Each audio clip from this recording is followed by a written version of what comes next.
This is Keyed In with Max and Brent, unlocking the minds of the industry's top real estate professionals. And now, here are your hosts, Max Rabin and Brent Jackson. Hey everybody, welcome to the Keyed In podcast. I'm Max Rabin. And I'm Brent Jackson. Today our guest is Gabrielle Crowe. Gabrielle Crowe is with TTR Sotheby's International Realty in Washington, D.C. She's a former military brat. Gabrielle understands what it's like to relocate. She is known for her unparalleled organization and attention to detail. She helps clients around the globe find a place to call home in the D.C. area and provides a unique and creative approach for buyers purchasing from abroad. Also, Gabrielle is awesome on the social media. She was doing a lot of stuff on YouTube. Still, a lot of agents in our area don't do YouTube. So we want to talk to her about that. And Gabrielle, welcome to the show.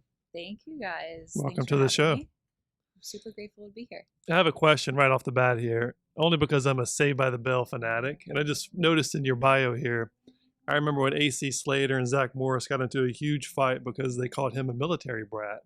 So I don't know, like, does that bother you at all? That is so random. Yeah, that is so super random, but I loved Saved by the Bell. I used to watch Me it too. every day. Yeah. No, it doesn't bug me at all. I think at first I was taken aback, like, well, what does that mean? Like, is that an insult?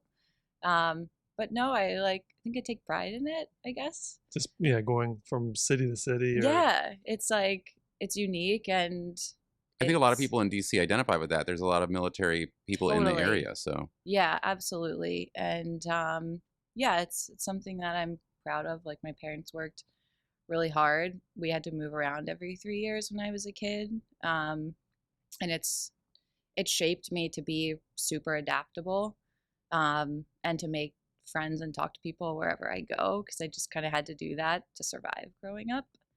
And it's, as I was prepping for this, like, one of the things I thought of was, like, how do I feel about change now? Do I want to move?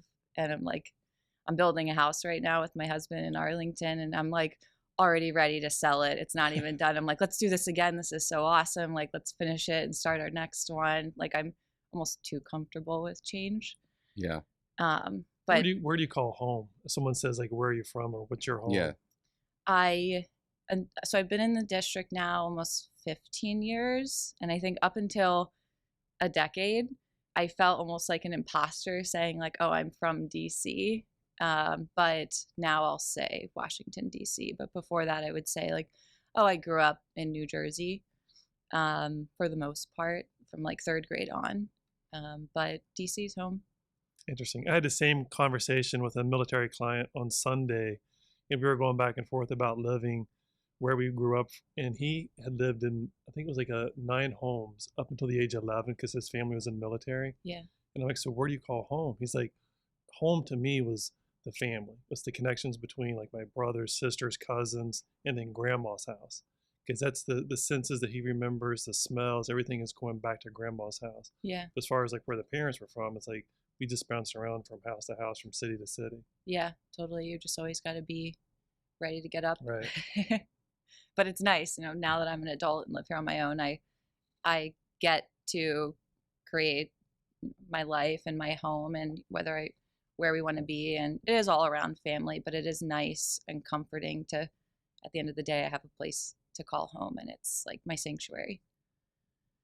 So, where did you go to school? Where did you go to college? So I went to Catholic University. Okay. I studied biomedical engineering there, and I laugh now because now I'm Jewish. But So you were Catholic when you went to Catholic? I was Catholic when I went to Catholic University. Okay. I converted to Judaism in 2020 during the pandemic. That's Sixth and I, right before my husband and I got married. And I loved Catholic. I went there because I wanted to be still close to New Jersey, which was home for me at the time, but far enough away where I felt like I had my independence and I could be in a city and be exposed to another environment. And I played soccer there. So that was also like the big draw because I got to do that. Nice. Sorry. Do you still play soccer? I do intramural here and there.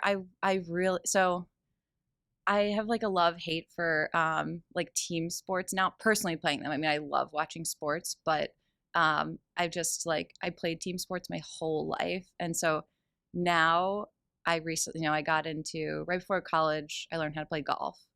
And then that got me into tennis. And I really liked getting into individual sports because I was so used to like, we win as a team. And I don't know, it was like this cool thing, like, oh wow, like I'm doing this myself.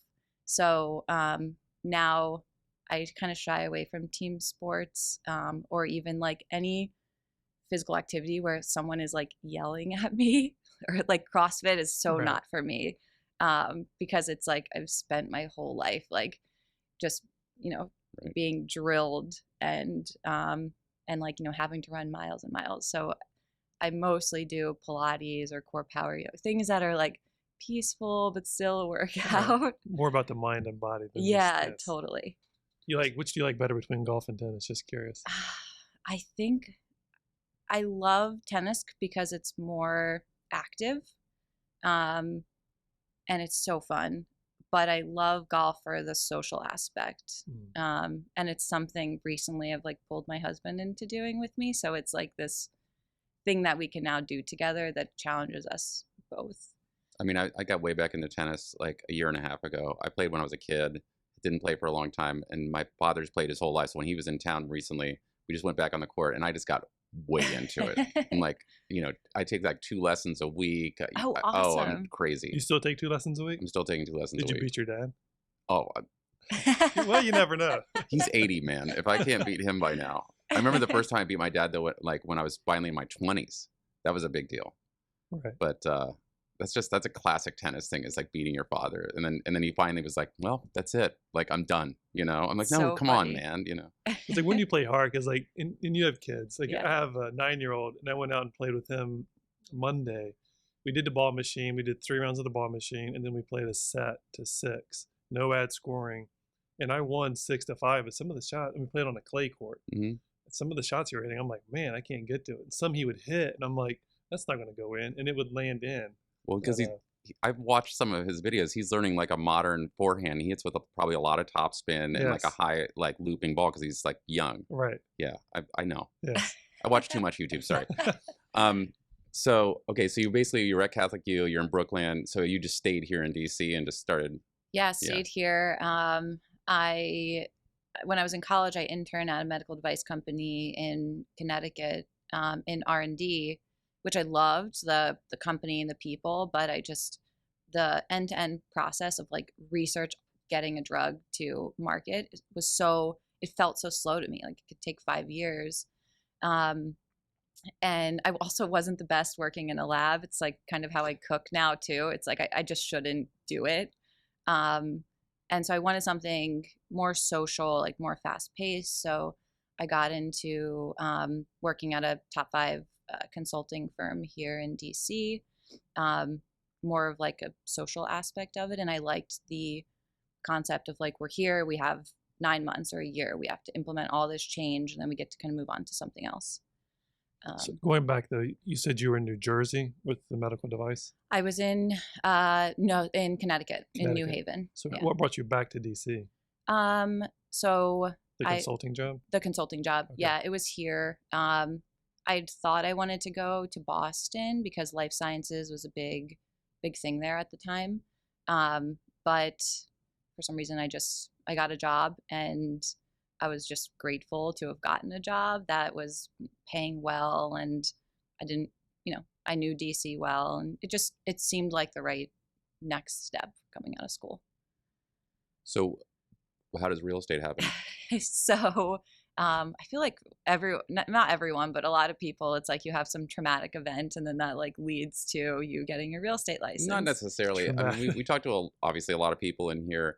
So it's a lot of times it's just like, maybe you should get a real estate license. Okay. Yeah, that's so Literally, true. There's a lot of that too. Okay, I'll try it. Yeah. So I was in consulting for 5 years, going up the corporate ladder. I did really well, but I just felt like I was just like losing a piece of my soul every day. Like it was just, I couldn't be myself. And I was raised and, like hard work will pay off. And that was really what I thought. And it's kind of naive now looking back, but there was so much corporate politics, and it wasn't for me.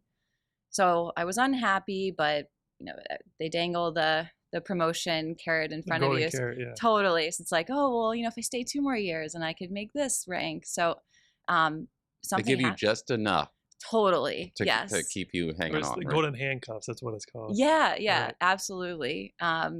So something happened, which was like the worst thing that's ever happened to me looking back. But I was wrongfully terminated there for something I totally didn't do. I was really a scapegoat for other stuff going on.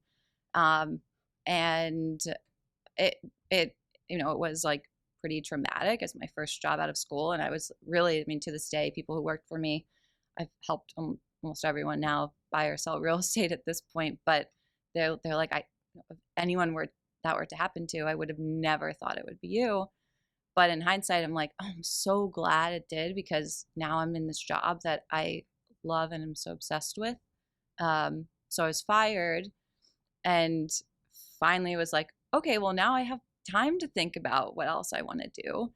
And I was toying with the idea of my boyfriend, who's now my husband, but my boyfriend at the time, I wanted to move to Silicon Valley and go to Stanford and be like biotech entrepreneur or VC. What's the time frame? Is like 2015 or That 10? was the fall of 2017. Okay. So my boyfriend at the time was also at the same company. We met there. So he encouraged me not to have a gap in my resume.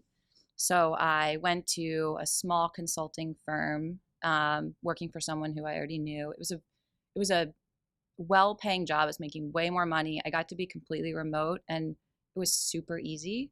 So I'm like, okay, I'll do this while I figure out what I want to do next. And of course, I'm working remote. I'm bored at home. And so that was, I'm going to say, like end of 2017. And I'm like, well, I could really push it, study for my GMAT, do the business school route. But then I thought, like, well, maybe what is something else I could try that, just to explore before I just like spend hundreds of thousands of dollars on business school and move my life across the country.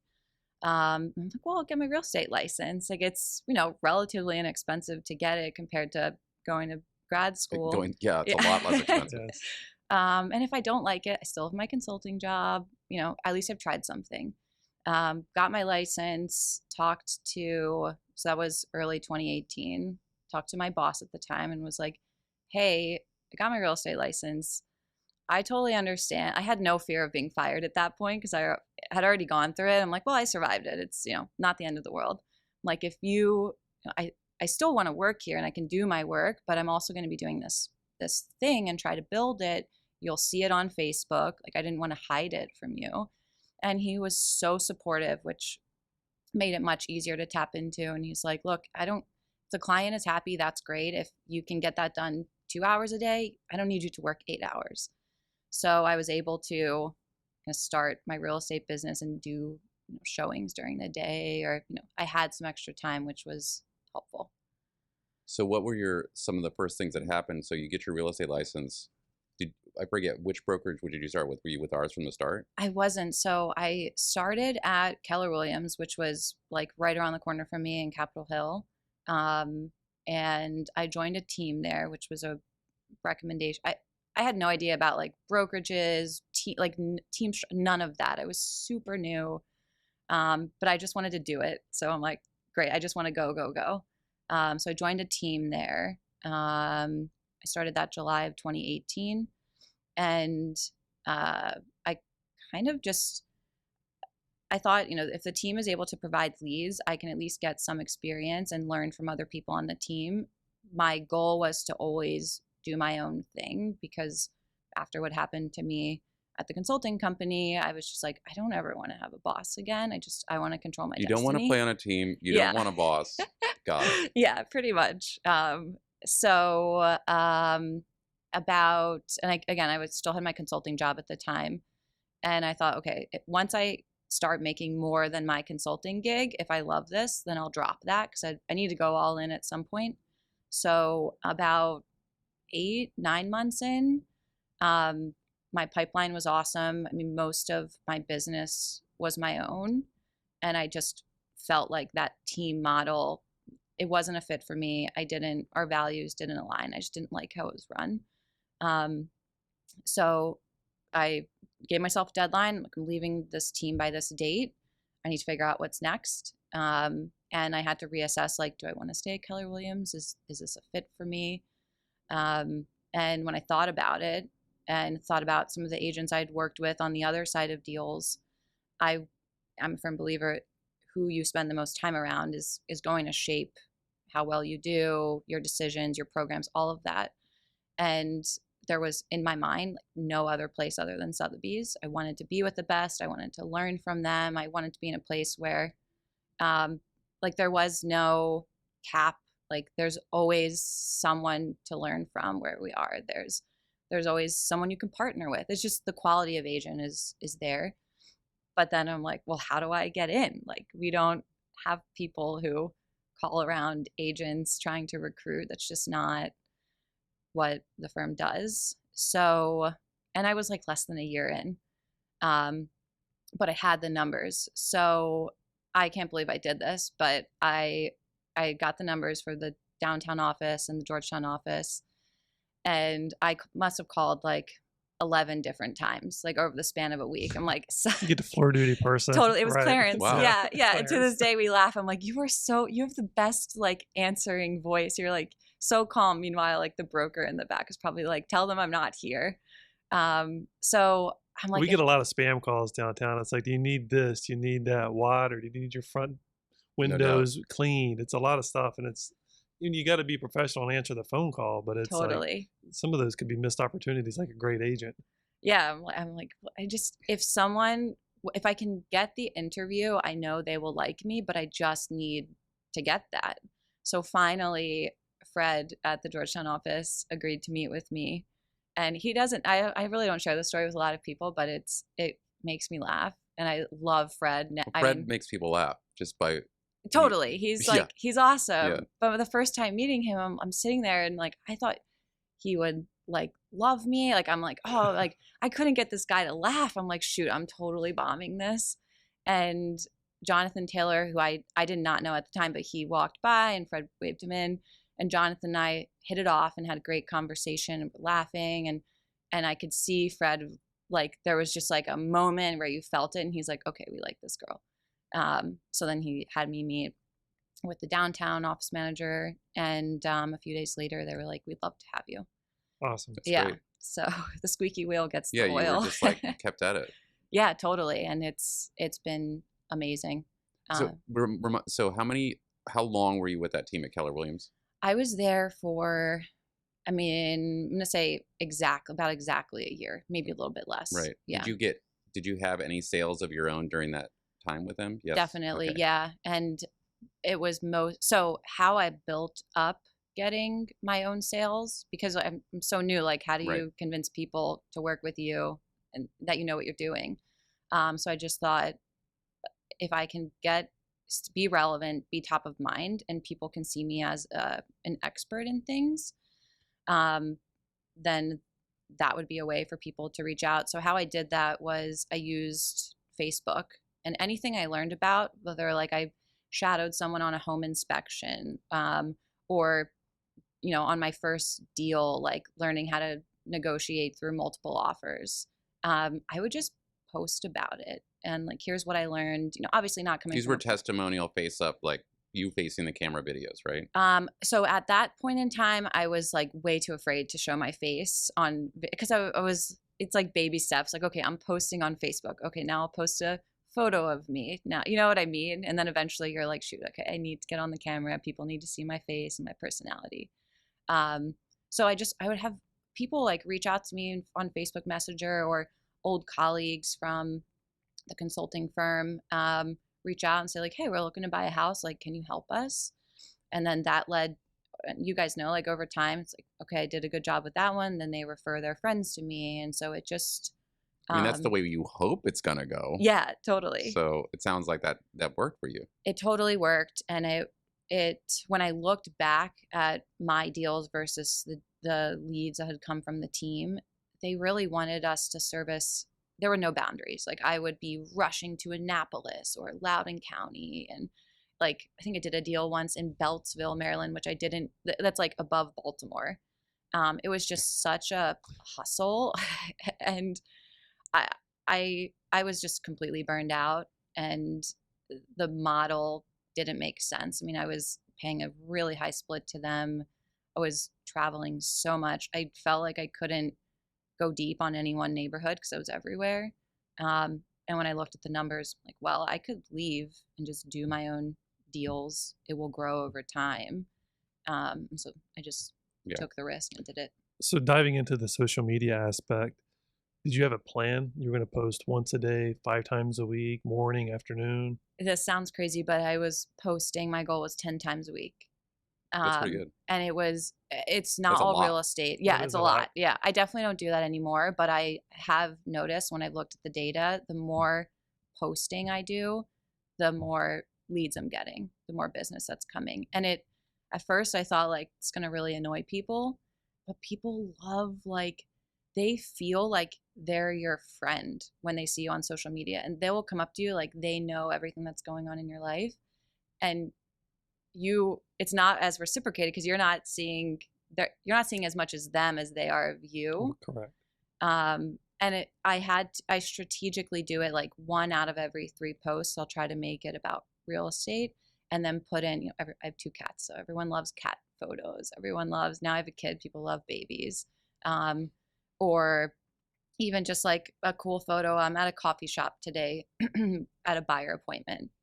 Like, tag that coffee shop. Just anything you can, excuse me, anything you can think of, you just post it, and, telling a story about it, or people just thought it was so cool. And so I kind of got comfortable doing it. So can you quantify your social media? So you said a lot of your business comes from there, but can you quantify like 5 deals or 50%? I struggle with this because I never know, like, did they see a post and then that thought went through their head, like, oh, let me reach out to Gabrielle. But I would say if I stopped doing social media today, I honestly think I would do 30% of the business that I'm doing now. Wow. So 70% you're attributing to social media.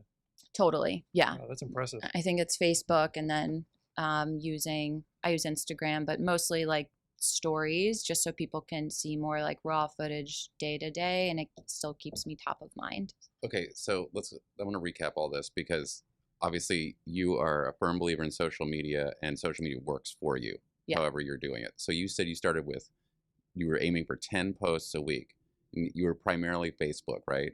Primarily. 2017-ish. Yeah, 2017 to, yeah. You're still using today. Facebook? Totally, yeah. Okay.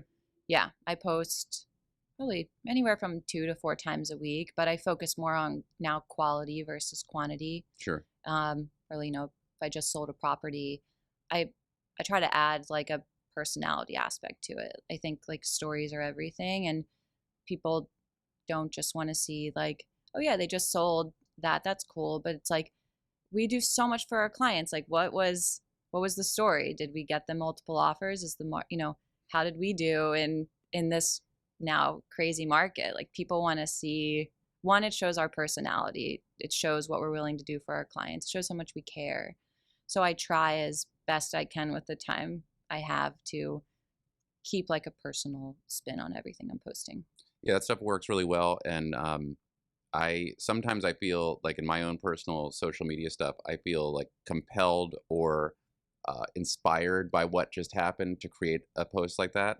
But it does take energy. Totally. And so to maintain the focus on that, we've talked to a local blogger here a couple times, Jamie Manning. I mean, she has to keep to a really tight schedule to keep her energy focused, to keep that blog maintained, or else it falls apart. Yeah. Or you get distracted, start scrolling through your Instagram or your Facebook, and you're like, man, I logged on here to post and I haven't even done it. Now I have to go to this thing. Yeah. So how do you combat that like potential burnout of posting and maintaining a schedule? Like, what do you keep a backlog of things, or do you keep like a notes of how to post things? That's a great question. That just this week, so I have a morning routine, and then I have a list of like, what are the most important things I need to do today, and I try to prioritize them by like, okay, what's urgent and what's what comes after that, the rest I can maybe put to like, do this during this week, but it needs to get done. And I would put social media posting on not urgent, but important. So yesterday I knew, okay, I haven't posted in a few days.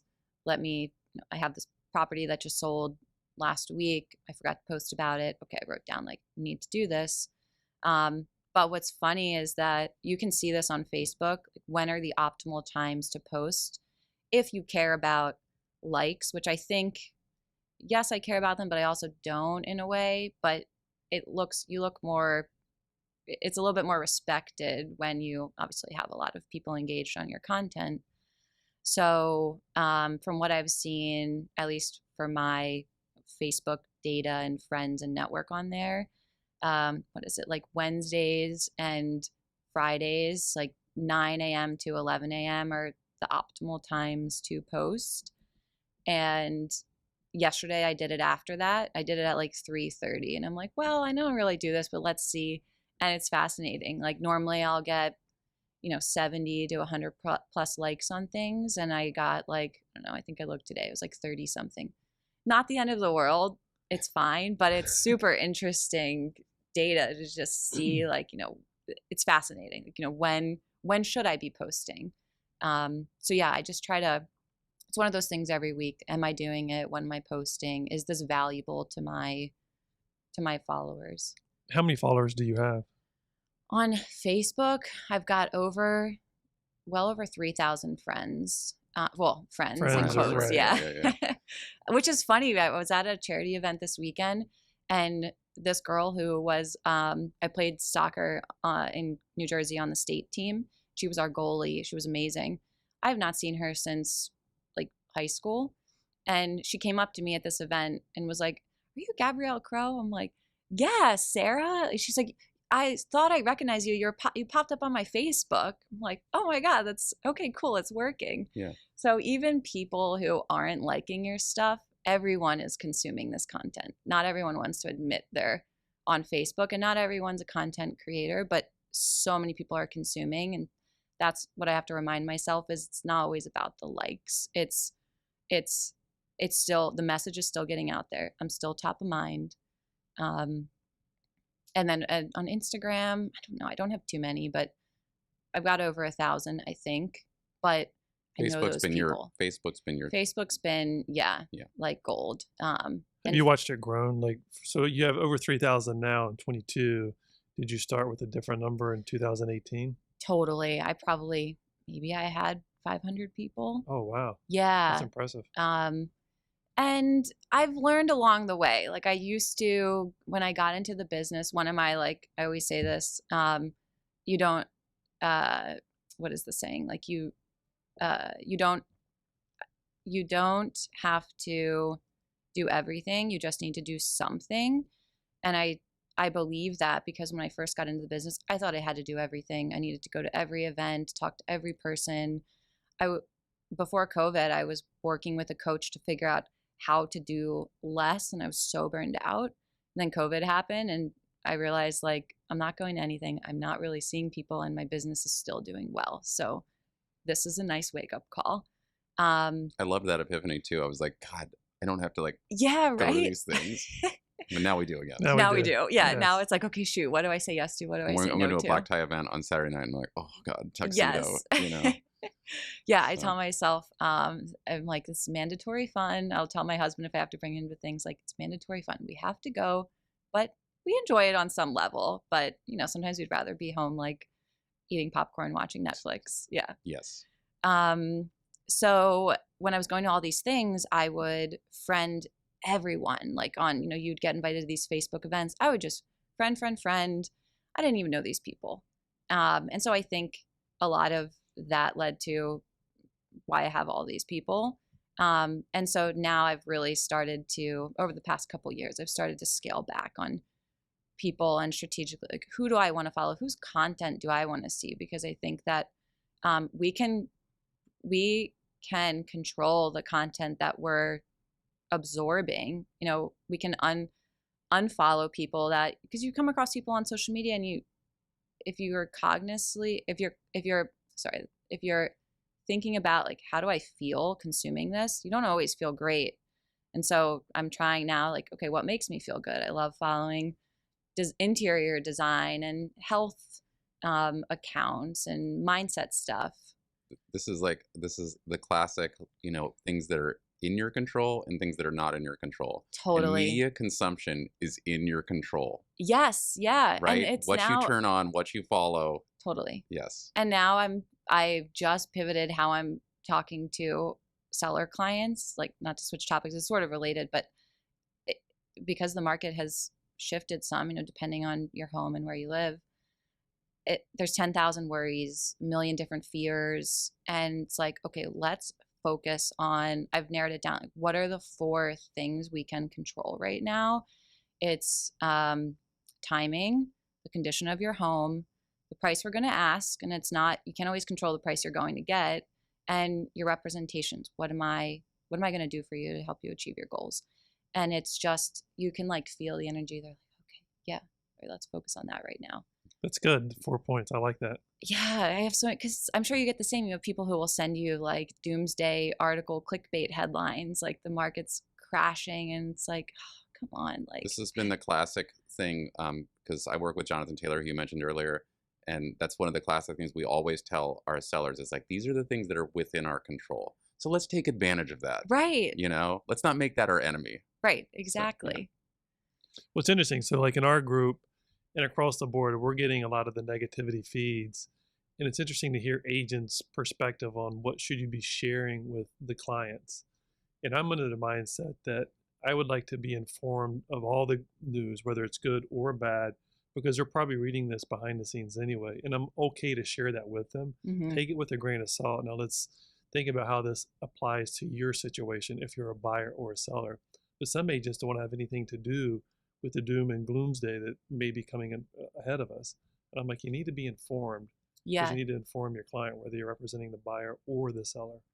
Totally. And it is frustrating sometimes to see agents where they'll just repost an article without any opinion of their own, like no context. Right. And so it's like, interest rates are rising, like we're due for like a market crash. And it's like, stop putting that propaganda out there. Like, can you speak to this? Like, yes, interest rates have risen. How has that affected our market, and what do we need to be aware of if we're selling or if we're planning to buy? And perspective is important. I agree. Correct. A little bit more on social media and media in general. So with video, you also have YouTube channel, right?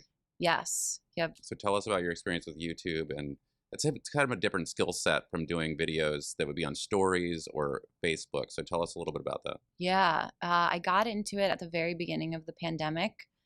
I joined some webinar, I forget, I think it was like a top agent webinar, and someone had mentioned that screen time is up 60%. And I'm like, oh, wow, it's so true. Like, we're all home, we're all on Facebook, like we're all on our phones right now. So I'm like, I need to get in front of people because we can't go to things. And so I just thought, like, well, I've got some time, I'm gonna try this YouTube thing out.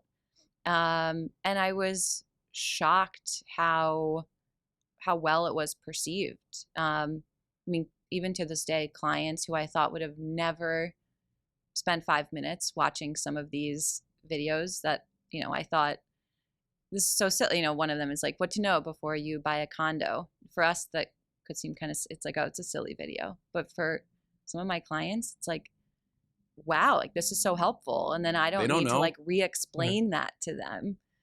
They can watch the video and they're like, oh, I watched it, like was so helpful. I'm like, oh, great. So it's less questions that I need to answer. How long are the videos? I try to keep them definitely under 10 minutes, but really I think the sweet spot is like 3 to 7 minutes. It still takes some effort, like to put all the totally writing the script. Yeah. It definitely takes a lot of effort. And more so like just time blocking to do it, because it's important to prep before. I mean, otherwise you mess up a million times on camera and it just takes longer. So are you a one-woman show, or do you have like a crew behind you and someone writing the scripts? So basically one-woman show. I'll write the scripts.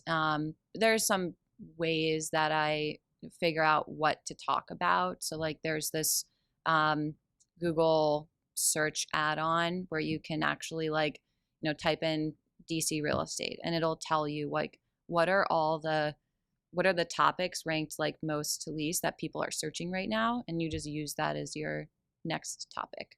Or like right now I just started writing more scripts and I've been building a house. So I'm like, oh, I can answer all these questions about what are different types of construction loans? What are questions you should ask your builder before you get into custom building? What are the different types of custom building? So just once you start, at first you're like, oh, what do I want to write about? And then now it's just like, it's innate. Like anytime I have a question or someone asks me a question, I'm like, oh, I should talk about that. Something as simple as like, what is an earnest money deposit? Totally. I had that the other day with a client who's, I think, bought and sold a few homes. And I was like, the EMD is due on this day. And they're like, EMD? Totally. Like, we've been here before.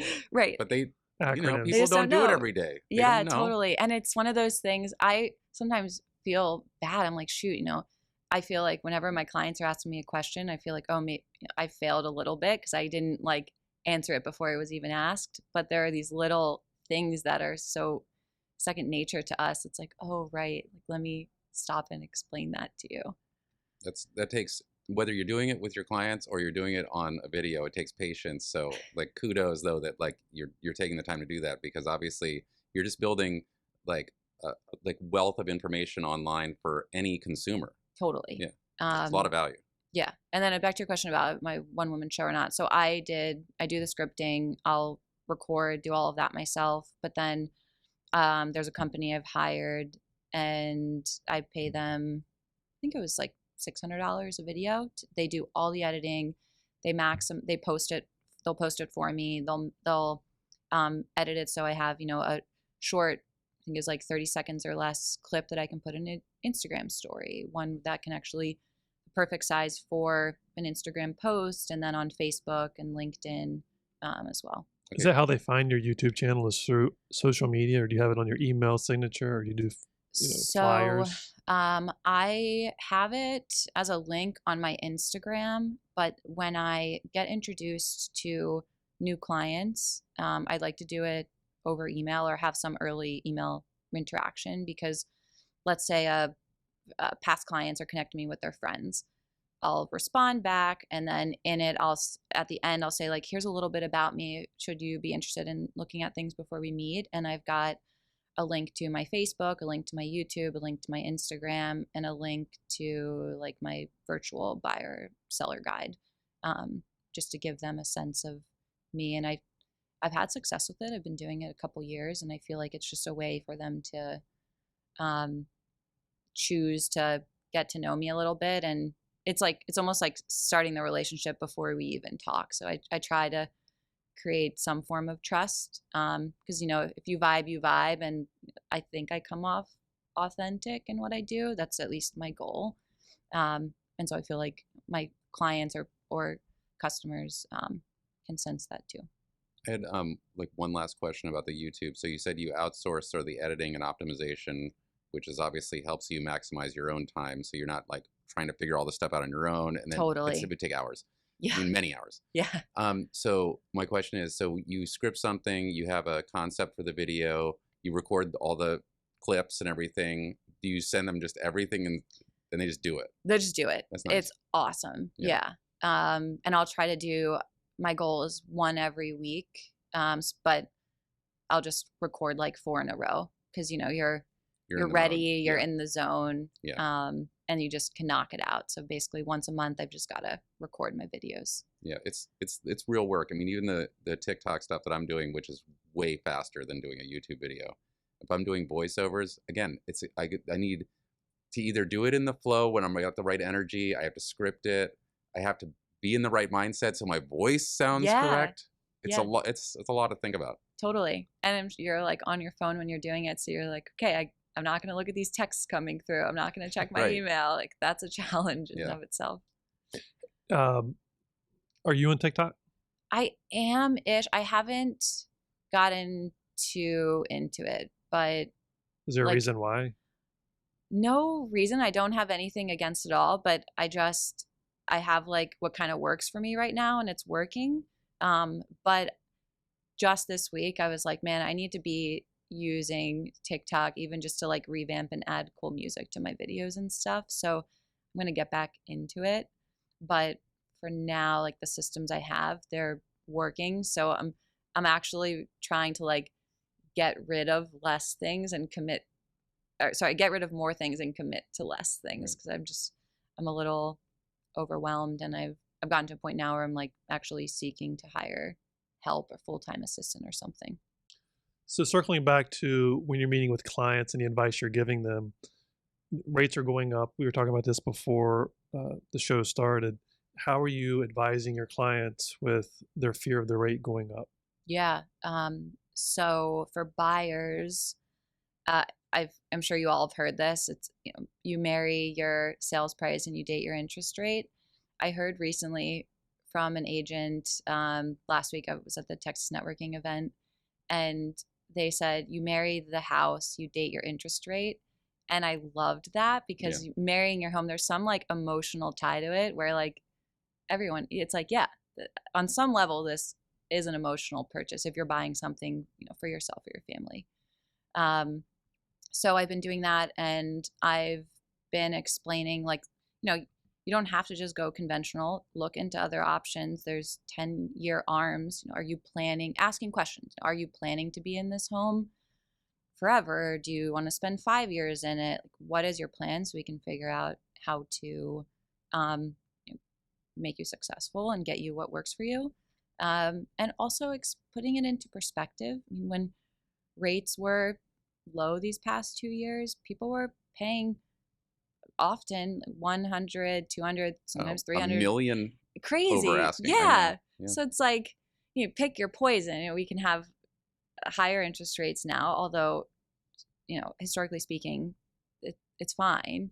And have less competition, or have super low rates but have to bid on 17 different homes and go The through odds are you're not getting the house. Right, Yeah. exactly, and need a ton of extra cash depending on where you are if you want to be competitive.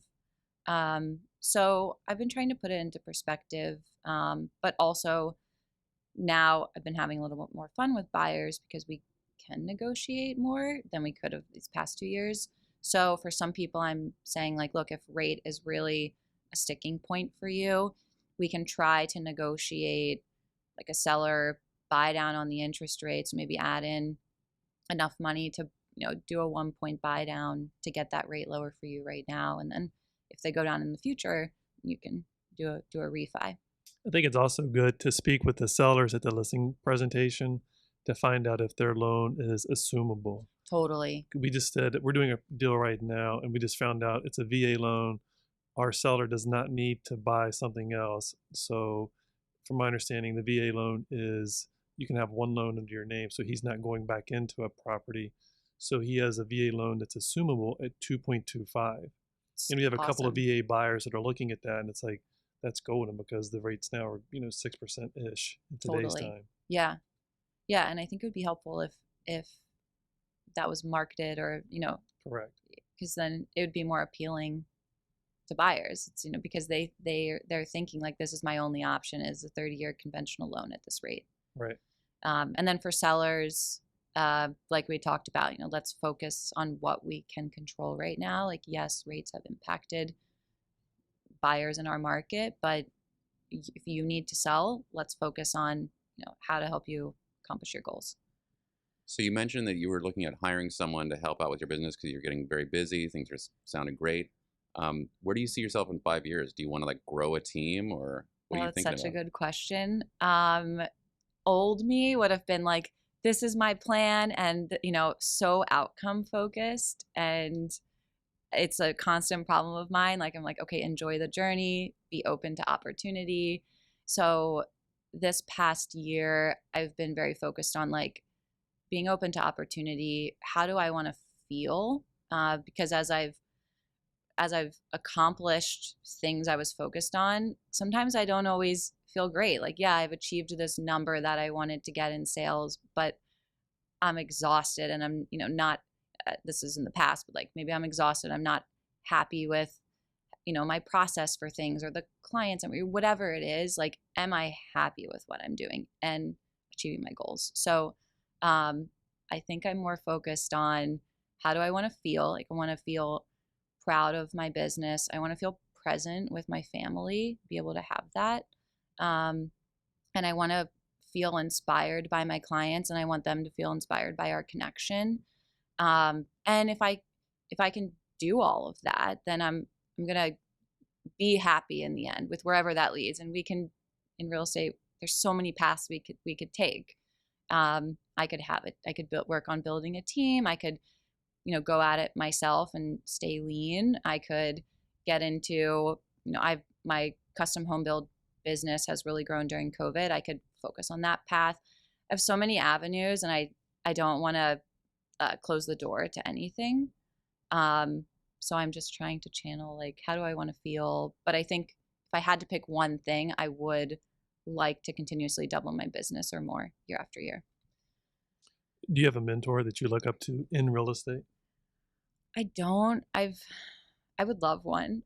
I've just never had Sounds like you'd a be someone's mentor. mentor at this point. I've always found that I end up mentoring others. I just really care about people. Even when I was in consulting, I had a team of 10 people, and like they're like I think of them as like my children. Like I just loved them. They were family to me, and I focused on helping all of them grow instead of focusing on I need to get promoted. I need to do this. Like, if I could help all of them do well, then I would do well.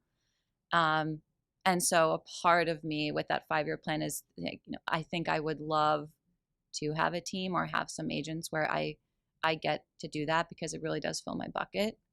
Yeah. All right, a couple minutes left. I guess we have one more question. What's one piece of advice you would give yourself? So you started off doing, what was the first job was biomedical engineering. Yeah, I was in research and development. Then a couple of consulting jobs, and then, I'll get a real estate license. I'll do that. What's a piece of advice you would have given your younger you after going through those different trials of different things? Yeah. Okay. Great question. 2 things. Embrace the journey. I have to tell myself that constantly. Because I'm so outcome focused, and I have to scale back, like, have fun, enjoy the journey, learn, like, in this moment, how can I provide value to someone? What can I learn?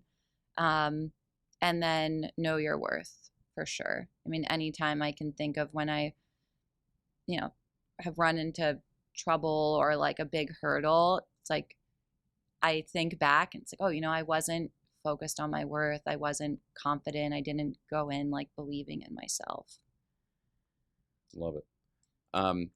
Gabrielle Crowe, thank you so much for coming out today and sharing everything with us.